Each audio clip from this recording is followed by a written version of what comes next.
یہ بتائیں 77 سالوں میں جو نظام ڈیلیور نہیں کر سکا، ٹھیک ہے، عوام کی حالت ادار آپ کے سامنے ہے، اداریہ شماریات کے اسٹیٹسٹکس میں آپ کے سامنے رکھوں، وہ بھی حکمران طبقہ جو ہے اشرافیہ سٹیٹس کو وہ بڑھ رہا ہے، پھل پھول رہا ہے، ان کی جائیدادیں، جاگیریں، انسینٹیوز۔ ایک کامن مین کا کیس ہے، میں آج پاکستان کے عوام کا مقدمہ لے کے آیا ہوں، وہ کہاں کھڑا ہے، تو کیوں اس نظام کو ریپلیس نہیں کرتے؟ بہت شکریہ ڈاکٹر صاحب۔ انسانی معاشرے روز اول سے ارتقاء پذیر رہے ہیں، اور اس عمل ارتقاء کی وجہ سے کوئی بھی نظام جو ہیں کسی بھی وقت میں، تاریخ کی کسی بھی دور میں ایک مکمل نظام نہیں کہلا پایا، کیونکہ وقت کے ساتھ ہی انسانی علم، سائنس اور ٹیکنالوجی میں اضافے کے ساتھ ہی انسان کا جو سفر ہے وہ مزید آگے بڑھنا شروع ہو جاتا ہے۔ چونکہ آپ نے سوال صرف پاکستان کی حد تک کیا ہے، اگر حضرت آدم علیہ السلام کی پیدائش سے لے کے آج تک تمام انسانی معاشروں کا جائزہ لیا جائے، تقریباً ہر دور میں اشرافیہ رہا ہے، ہر دور میں غریب رہا ہے، اور کبھی بھی ایک دفعہ کوشش ہوئی کمیونزم کی شکل میں کہ جی کوئی برابری کی سطح پہ معیار تعلیم ہو، برابری کی سطح پہ نظام معیشت ہو، لیکن موجودہ جو دور ہیں جس میں سے آپ اور ہم گزر رہے ہیں، یہ تقریباً 50 سال سے دنیا جو ہیں وہ مکمل طور پہ کیپٹلزم کی زد میں ہے، اور پاکستان جو ہیں 70 بلکہ 75-76 سال ہو گئے ہیں۔ ہمارے نظام میں چند بنیادی ایسی خرابیاں یا خامیاں ہیں جو وقت کے ساتھ ساتھ بڑی ہیں، ان کا تدارک یا اصلاح نہیں ہوا ہے۔ آپ نے میثاق مدینہ کی بات کی، آپ نے اسلامی نظام حیات کی بھی بات کی، لیکن جب ہم اس موضوع کو یا اس بحث کو پھیلائیں گے تو پھر میرا خیال ہے وقت جو ہے اتنا نہیں ہوگا۔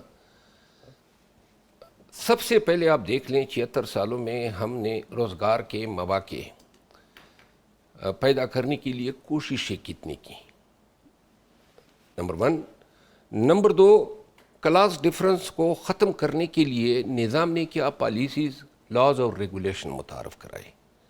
نمبر 3، یہ جو غریب سے غریب تر کی بات ہوتی ہے، یہ غریب سے غریب تر اور امیر سے امیر تر کو ایکویٹ کرنے کے لیے ہم نے کیا کسی بھی دور میں کسی بھی حکومت نے کوئی ایسا نظام معیشت متعارف کرانے کی کوشش کی جس میں اس کو برج کیا جا سکے یا کم از کم کم کرنے کی کوشش کی جا سکے۔ تیسری بات ہے کہ ہمارے معاشرے میں ہم نے بہت ساری انیکویلٹیز کو جنم دیا ہے، مثال کے طور پہ جینڈر انیکویلٹی۔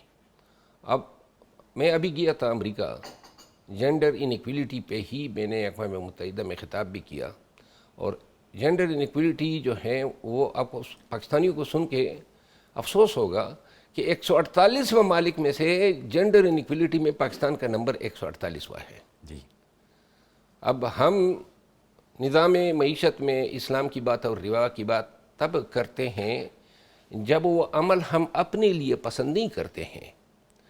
ہم ہر ذمہ دار کون ہے نہیں، انسانی؟ میں آپ کو عرض کرتا ہوں نا، لیکن ذمہ دار تو ہر فرد ہے، ہر فرد ہے معاشرے میں۔ ہم نے یہ دیکھنا ہے نا کہ کس نے اپنے تئیں کیا کوشش کی ہے۔ ایک میں آپ کو ایک مثال عرض کر دوں، آپ کو علم ہے کہ 72% امپلائمنٹ میں مرد ہیں پاکستان میں، جی بالکل، 28% خواتین ہیں۔ اب یہ اتنا بڑا گیپ ہے، خواتین کی پاپولیشن ریشو ہم سے 2% زیادہ ہے۔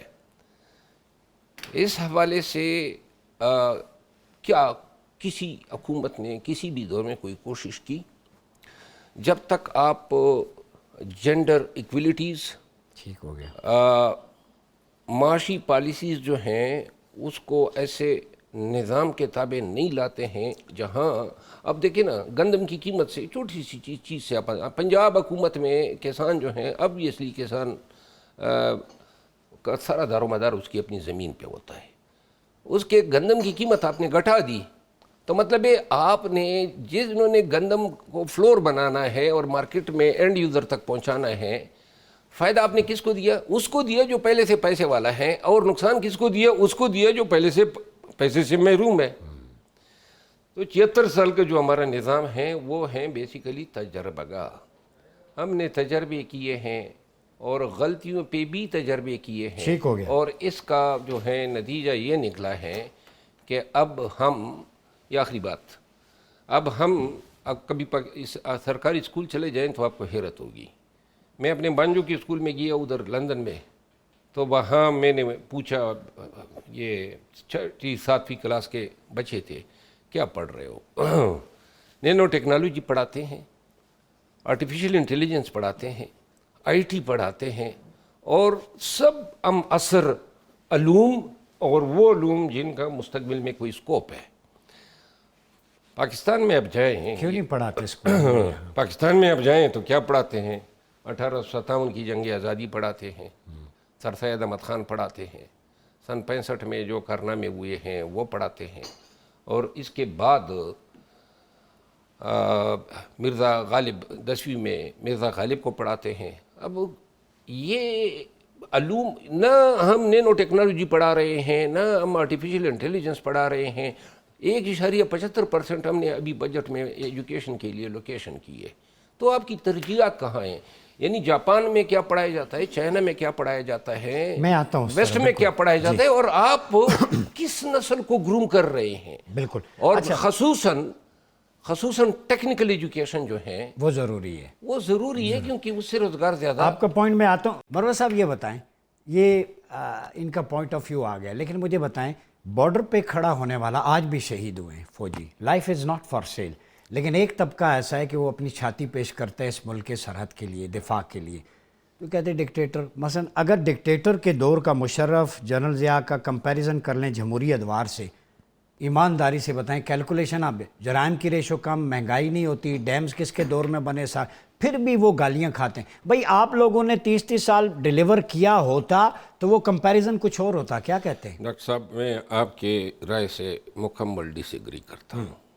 یہ بارڈر پہ کڑا سپاہی، ہمارا سپاہی ہے، چھاتی پہ وہ گولی کھاتا ہے، ہم نہیں کھاتے ہیں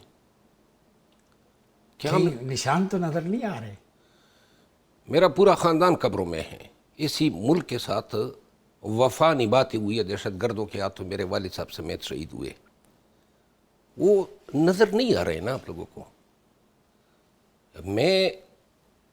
میرے گاؤں کے گاؤں اجڑ گئے دہشت گردی کے ہاتھوں۔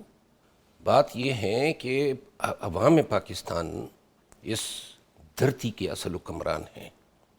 یہ آپ کس طرح بات کر رہے ہیں کہ وہ نام کیا ہے نا، پھر اصل نہیں، میں آپ کو بتاتا ہوں نا، نام کے یہ تو اب مافیا ہے، یہ تو زبردستی ہے کہ آپ نے جو ہے کسی کو مینڈیٹ سے محروم کر دیا۔ مشرف کس طرح حکمران بنا؟ اور یہ جو بات میرے دوست نے کی، اس کا ماخذ کیا ہے؟ 76 سالوں سے آپ کی دھرتی پہ قانون کی حکمرانی نہیں ہے، اور اگر آپ قانون کی حکمرانی لے آئے، آپ کے سارے مسائل کا حل ہے۔ آپ دونوں ایک پیج پہ ہیں، سیم پیج پہ۔ نہیں، میں وکیل ہوں، نہیں، میں اچھی کس بات طرح، ہے یعنی کہ میں کہ قانون کی حکمرانی کی عملداری کی قانون بات کی کر رہے ہیں۔ حکمرانی میں غازی صاحب آپ کو ایک بات عرض کر دوں، کس طرح ہم یہ سوچ سکتے ہیں کہ ڈکٹیٹر کا دور اور جمہوریت کا دور برابر ہیں؟ پس سے پسترین جمہوریت جو ہیں وہ بہترین امیریت سے بہتر ہے۔ کیسے ثمرات بتائیں؟ ثمرات میں عرض کر دیتا ہوں، بتاتا ہوں، بدترین دور رہے۔ آپ میری اب پہلے ذرا مجھے موقع دیں۔ جی بسم اللہ۔ ایوب خان صاحب آئے، ٹھیک ہے نا، اور انہوں نے حکومت کی اس دور میں جب پاکستان کی ہر چیز جو ہے فلرش کر رہی تھی دنیا بھر میں، معیشت بھی، چاہے وہ ایوییشن انڈسٹری ہو، چاہے ایئر لائنز ہو، چاہے ٹیکسٹائل انڈسٹری ہو، یہ وہ پاکستان تھا جب پاکستان کے اندر لوگ جو ہیں جگوار پرایا کرتے تھے۔ اور آپ یقین کریں کہ ساتھ میں جو آج سپر پاور ہے چائنا، سن 1980 تک چائنا میں جس کے پاس سائیکل ہوتی تھی وہ جو ہے امیر سمجھا جاتا تھا۔ اب 80 کے بعد چائنا کہاں پہ پہنچ گیا، ہم کہاں؟ مینیجر کون تھا پتہ؟ Air marshal Noor Khan, PIA sports each and every industry میں مینیجر کہاں سے آیا تھا، یہ بھی تو دیکھیں نہیں نا جناب، وہ جن کو لوگ آج یاد کرتے ہیں۔ نور خان کو نور خان صاحب ایک بڑا نام ہے، جی، لیکن یہ ایک نور خان کا کام نہیں ہوتا ہے.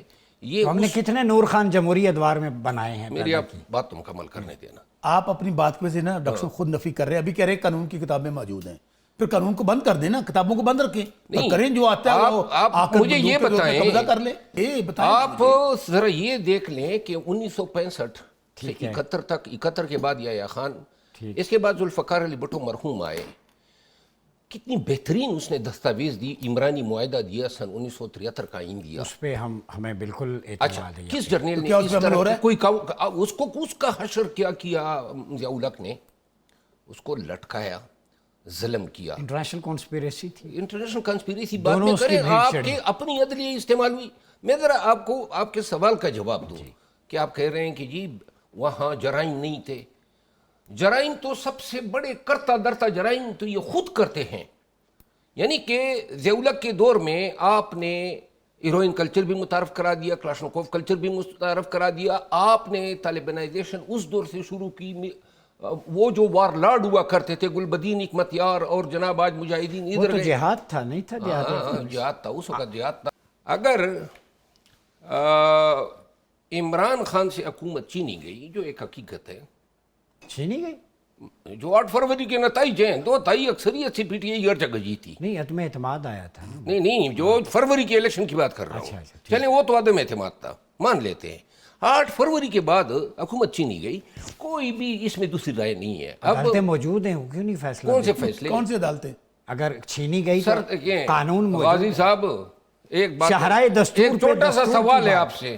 مجھے یہ بتائیں, ڈاکٹر محمود احمد غازی صاحب, آپ کا نام غازی ہے, کوئی غزوہ لڑا ہے؟ نہیں, میرا غازی نہیں ہے, عمر ریاض عباسی ہوں. یہ محمود احمد غازی کی کتاب آپ دیکھ کے مجھے غازی کہہ رہے ہیں.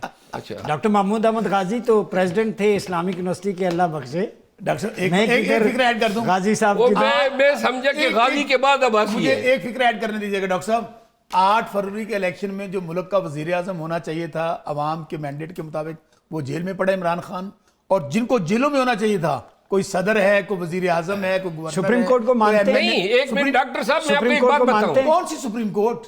میری بات گزارش ہے. جناح ایوینیو پہ جناح کا پاکستان کی بات ہوتی ہے, شارع دستور پہ دستور کی بات نہیں ہوتی. یہ دیکھیں نا, آپ فلسفیانہ باتیں نہ کریں, میں آپ کو عرض کروں. ایک میری گزارش سنیں. 8 فروری کو مینڈیٹ لے اڑے, ٹھیک ہے نا. اب عمران خان جو ہیں, یہی کام ہوا تھا. ایک آپ نے پھر کیوں چھوڑا؟ وہ چھوڑنے والی بات میں نے تو نہیں چھوڑا ہے, انہوں نے نکالا ہے, میں نے کدھر چھوڑا ہے. انہوں نے تکبر کیا میرے ساتھ, انہوں نے تکبر کیا, ان کو میری ضرورت نہیں. لیڈر آپ کا وہی ہے. میں آج بھی میرا لیڈر عمران خان ہے. میں نے کب کہا کہ میں عمران خان کے علاوہ کسی اور کو, پنہ خان کو نہیں مانتا ہوں. اپنا کام کریں گے. اب میں ذرا آپ کو تھوڑا سا ایک سوال رکھتا ہوں. جب نواز شریف صاحب نے 99 میں مشرف کو فارغ کیا فوج کے سربراہی سے, تو 2 راستے تھے مشرف کے پاس. یا وہ فیصلہ مان لیتا, اور یا پھر وہ عدالت جاتا. پاکستان میں لوگ عدالتوں میں جاتے ہیں نا, جس طرح 8 فروری کے بعد ہم لوگ جہاز اترنے ہی نہیں دے رہے تھے تو ہوا میں عدالت میں جاتا. کیا جب اتر گیا وہ زبردستی اترا نا. نہیں, زبردستی اتر گیا. وہ کہہ رہے تھے انڈیا لے جاؤ یا ادھر. سر آپ مجھے بات آپ دیکھیں, وہ جب اتر گیا تو اترنے کے بعد اس نے بندوق اٹھا کے وزیر اعظم کے کمپٹی پہ رکھی کہ بھائی آپ کیا مجھے نکالیں گے, میں آپ کو نکالتا ہوں. اور پھر اسی سپریم کورٹ نے جناب علی نظریہ ضرورت کے تحت اسی مشرف کو آئین سازی کا اختیار بھی دیا. 1 منٹ جی. کتنی مارشل آئیں لگی کسی ایک کے حوالے سے. اس سپریم کورٹ نے, پاکستان کے کسی سپریم کورٹ نے یہ کہا ہے کہ جی اس آرٹیکل 6 کا ارتکاب کرنے والے, ایک پشاور ہائی کورٹ کے ایک جج صاحب وقار سیٹھ نے ایک فیصلہ دیا. وہ فیصلے کے ساتھ ہی اللہ مکافات عمل دیکھے, وہ جو نقوی صاحب تھے سپریم کورٹ کے جج, اس نے لاہور ہائی کورٹ میں وہ عدالت ہی اڑا دی. کورٹ روم نمبر 1 میں یہ باتیں کر سکتے ہیں آپ کھڑے ہو کے؟ کورٹ روم نمبر 1 نہیں, آپ ہمیں تخت ادار پہ بھی کھڑا کر دے تو یہ باتیں کریں گے. پھندا لگاؤ تب بھی کہیں گے. کیوں نہیں کریں گے, ہمیشہ کہی ہیں, ہر جگہ کہی ہیں.